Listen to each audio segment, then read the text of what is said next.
Olá, bem-vindos ao segundo Simprem, da segunda semana da prematuridade do ABC. Eu sou a Maria José Lopes de Andrade, sou fonoaudióloga aqui da CLIA Psicologia, Saúde e Educação em Santo André. E hoje vamos falar sobre os problemas da audição do bebê prematuro, como perceber e o que fazer.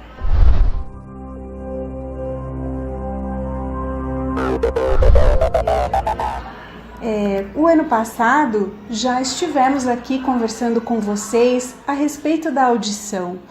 Neste ano falaremos um pouco sobre as dúvidas mais frequentes. Muitos conceitos são importantes sobre a audição, como funciona. Se você não assistiu, dá uma passadinha lá, o link está aqui embaixo. Mais detalhadamente, no meu capítulo da audição do livro O Bebê Prematuro, Atenção e Cuidados, estão lá detalhados. Você pode também adquirir o livro pelo nosso site. Alguns conceitos realmente são importantes. O porquê falar sobre audição num bebê pré-termo que já tem muitas outras preocupações? Qual a importância da audição? Porque a audição é fundamental para o desenvolvimento da linguagem. Também como que a audição funciona, a parte periférica, a parte central, desde a entrada do som pelas orelhas, né, até a chegada no cérebro para compreensão. Falamos também sobre alguns dos exames que avaliam a audição. O conhecido teste da orelhinha, que é universal em todo o território nacional, é gratuito, provavelmente se você tem um bebê, ele já fez. Falamos também um pouco sobre o BERA, que já é um teste mais específico, e sobre a avaliação auditiva periódica, feita de tempos em tempos, que é composta pela audiometria comportamental, pela audiometria com reforço visual, que tem indicação principalmente em bebês que foram expostos a algum fator de risco, seja pela própria prematuridade ou pelos procedimentos que o bebê prematuro passou a nascer. Ele pode ter sido muito mais exposto a riscos para comprometimentos da audição periférica ou central do que outros bebês. Então, é muito importante conversar com o seu pediatra e, caso o seu bebê cumpra algum dos critérios de risco, realmente fazer esse acompanhamento até os 2 anos de idade, aos 3, 6, de 3 em 3 meses, como proposto por Azevedo. Falamos também como o diagnóstico ele deve ser o mais cedo possível.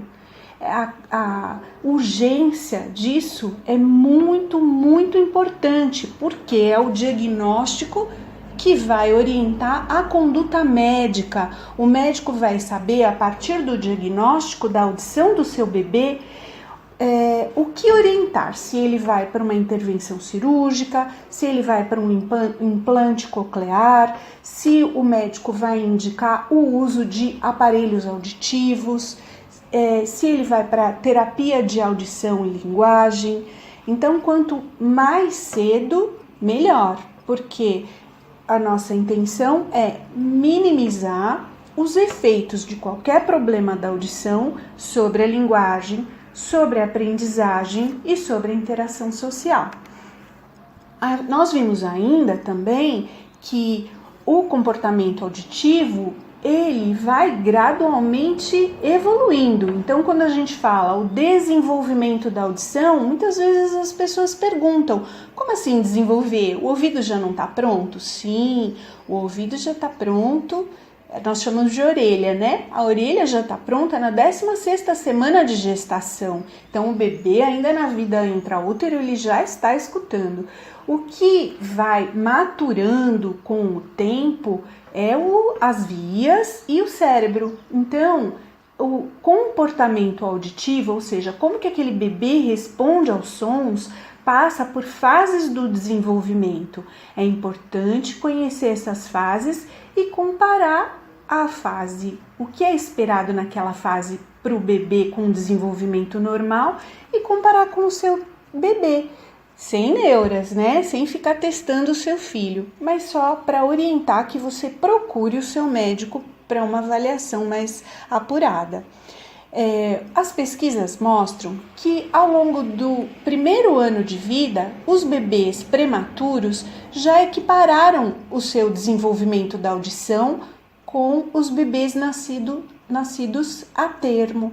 Então veja, para cada área do desenvolvimento, o bebê prematuro leva um tempo para equiparar com o bebê nascido ao termo. Então, no caso da audição, é 1 ano, principalmente para as habilidades de localização sonora. Também nós sugerimos no ano passado algumas orientações sobre a estimulação auditiva dentro de casa. Eu gostaria de salientar a importância do papel da família. Mesmo um bebê com perda ou sem perda, com aparelho ou sem aparelho, em terapia, sem terapia, a família tem um papel fundamental, sempre. No caso de uma terapia fonoaudiológica para um distúrbio da audição, a família não pode relegar tudo para um terceiro. Não, a família tem um papel fundamental. Então, primeiramente, sempre converse muito com o seu filho, sempre. Porque ele escutando ou não, ele vai absorver a situação comunicativa usando fala. Não espere para que você tire essa dúvida se ele escuta ou não. Caso ele não escute, não espere que ele receba os seus aparelhos auditivos. Não, sempre converse, cante musiquinhas infantis, faça as brincadeiras envolvendo as rimas, converse sempre com o seu bebê. Eu tenho, infelizmente, a experiência de pais que ficaram mudos ao saber que o filho não escutava, dizendo para mim, mas ele não escuta mesmo. Não, isso é muito inadequado. Seu filho precisa da situação comunicativa, certo?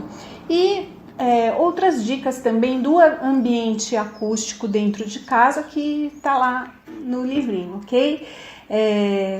A estimulação auditiva, hoje em dia, ela é muito eletrônica. Então, o pai coloca, às vezes, no tablet para um bebê um desenho infantil com uma musiquinha que não é apropriada. Já o recém-nascido, é comprovado por estudos, ele tem preferência pela voz humana do que pela voz usando um dispositivo. Então, a conversa, não é um investimento em eletrônicos, em aplicativos, não é disso que o bebê precisa para desenvolver linguagem, ok? No nosso encontro de hoje, eu separei algumas perguntas que eu tenho recebido ao longo da minha prática clínica. Por exemplo, eu que vou falar sobre algumas. Quando o meu bebê faz o teste da orelhinha e não passa? O teste da orelhinha ele é feito logo ao nascimento, na maternidade ou nos primeiros 20 dias. Então, ainda naquele impacto do parto prematuro, muitas vezes os pais recebem essa notícia, não passou na triagem auditiva. Calma, muitos bebês não passam mesmo sem ter nenhum comprometimento da audição. Já recebi pais dizendo, será que o laboratório fez mal feito? Será que tinha líquido do parto no ouvido? Não é bem por aí. Acontece mesmo, de alguma alteraçãozinha condutiva dá um resultado nesse teste da orelhinha como falhou. Então, quando o teste vem com resultado falhou, é a regra sempre repetir, tá? Agora, se falhou mesmo pela segunda vez, rapidamente encaminhar esse resultado para o médico e o médico vai solicitar um exame mais detalhado, que é o Bera. O Bera, dependendo da idade do prematuro, da idade em que foi o parto, precisa aguardar um pouco, então tem algum critério que o médico vai saber orientar, ok? Quando o Bera realmente dá que a criança tem uma perda auditiva, já está comprovado. O Bera não é um teste comportamental, não depende da colaboração da criança. Então, quando deu ali que tem uma perda auditiva, essa perda já está constatada, o que fazer? Bom, o primeiro passo é não desesperar, certo? Eu tenho já ao longo dessa experiência aí de algumas décadas pacientes com problemas muito severos e profundos de audição que hoje, passado todo esse tempo, estão aí com diploma na faculdade, tiraram carta, casaram-se, têm filhos e estão aí numa vida totalmente adaptada e feliz. E afinal de contas é isso que a gente sonha para os nossos filhos, não é? Antes mesmo deles chegarem ao mundo. Então, calma, não é o fim do mundo, tá? Hoje em dia, o cenário das perdas auditivas está muito diferente do que esses meus pacientes já adultos, casados, enfrentaram há décadas atrás. O desenvolvimento das tecnologias ajudou muito nisso, com não só as técnicas da cirurgia do implante coclear, como também a tecnologia dos aparelhos auditivos. É só você pensar como era acompanhar uma partida de futebol num radinho de pilha e hoje em dia como é escutar uma música através de uma alta definição de um aparelho moderno. Então essa é a diferença dos aparelhos auditivos para hoje em dia. Só o aparelho auditivo ou o implante coclear garante que essa criança passe a escutar tudo? Não. A audição, como eu já expliquei, passa por um desenvolvimento, como os degraus de uma escada que você vai subindo. Habilidades que você não tem muito cedo, você passa a adquirir e assim vai para várias habilidades até a compreensão da linguagem oral. Então, é necessário uma terapia fonoaudiológica para a estimulação da audição. E sim, uma terapia fonoaudiológica para as habilidades comunicativas. Aí vem a segunda pergunta, não é? Essa intervenção fonoaudiológica. Como eu vou saber que linha escolher? Existe mais de uma linha. E isso também segue as circunstâncias atuais, inclusive políticas. Então, há 3 décadas atrás, buscava-se muito mais as técnicas de intervenção fonoaudiológica orais, que visavam que esta criança surda aprendesse a falar para se comunicar. Hoje em dia, a comunidade surda é muito organizada e se vê, né, a si própria como uma minoria. Então, eles têm uma língua própria, que é a Libras, língua brasileira de sinais, que é brasileira, sim, não é igual à sinalização feita nos Estados Unidos, por exemplo. E eles já conquistaram vários direitos por lei que lhes assegura intérpretes em locais públicos, escolas. Então, a situação é atual. Então, você tem que conversar com profissionais de linhas diferentes e escolher o que você acredita que será melhor para o seu filho. Outra pergunta. E implante ou aparelho? Porque eu tenho um conhecido que o filho colocou implante e escuta tudo, normalmente fala, com 2 anos de idade a criança já falava tudo. Veja, essa decisão é do seu médico.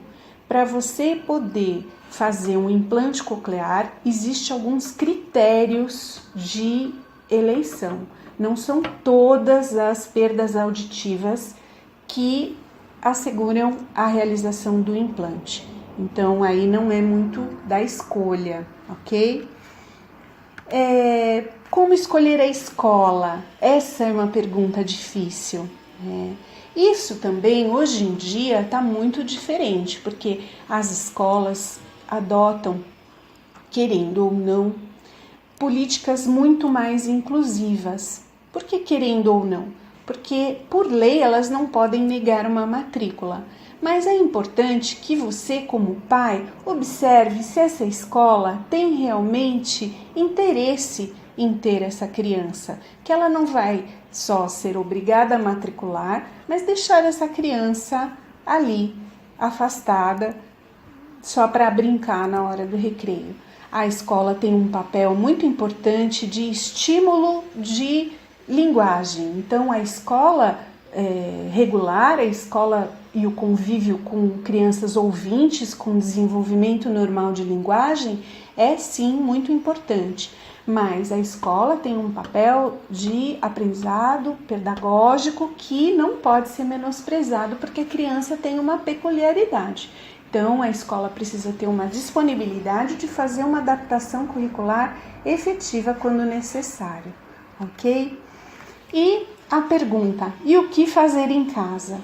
Gente, eu tenho casos da mãe falar: quando eu descobri que a minha filha era surda, eu nem conseguia fazer a lição de casa da fono com ela. Eu nem conseguia estimular, porque todos os parentes queriam estar com ela e estimular. Isso durou 3 meses. Depois que todo mundo entendeu como funcionava e que os avanços são lentos, todo mundo desapareceu. E ninguém mais conversa com ela, ninguém mais me visita. Olha que tristeza, né?